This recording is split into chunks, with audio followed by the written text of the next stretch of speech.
ലോകത്തെ ഏറ്റവും മൂല്യമേറിയ കുതിരപ്പന്തയ മാമാങ്കമായ Dubai world cup നാളെ നടക്കും.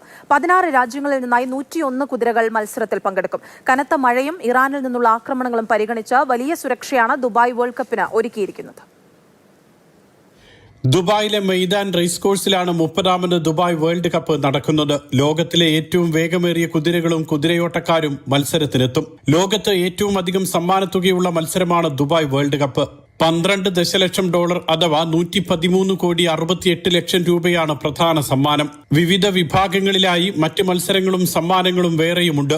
ആകെ 9 റേസുകളാണ് വേൾഡ് കപ്പിലുള്ളത്. $30.5 ദശലക്ഷം ആകെ സമ്മാനത്തുക. ഉച്ചയ്ക്ക് ശേഷം 3:30 മത്സരങ്ങൾ ആരംഭിക്കും. ദുബായ് വേൾഡ് കപ്പിന്റെ 30ാം വാർഷികത്തോടനുബന്ധിച്ച് ദുബായ് വിമാനത്താവളത്തിൽ എത്തുന്ന യാത്രക്കാരെ പാസ്പോർട്ടിൽ പ്രത്യേക സ്റ്റാമ്പ് പതിച്ച് സ്വീകരിക്കും. ദുബായ് വേൾഡ് കപ്പിന്റെ ലോഗോയുള്ള സ്റ്റാമ്പ് പതിച്ചാണ് യാത്രക്കാരെ സ്വീകരിക്കുകയെന്ന് താമസ കുടിയേറ്റകാര്യ വകുപ്പ് അറിയിച്ചു. ദുബായിലെത്തുന്ന ഓരോ സന്ദർശകനും UAEയുടെ തനത് ആതിഥ്യ മര്യാദയും സംസ്കാരവും പകരുകയാണ് ലക്ഷ്യമെന്ന് GDRF airport affairs assistant director general major general Talal Ahmed Al Shankiti അറിയിച്ചു. Mathrubhumi news, Dubai.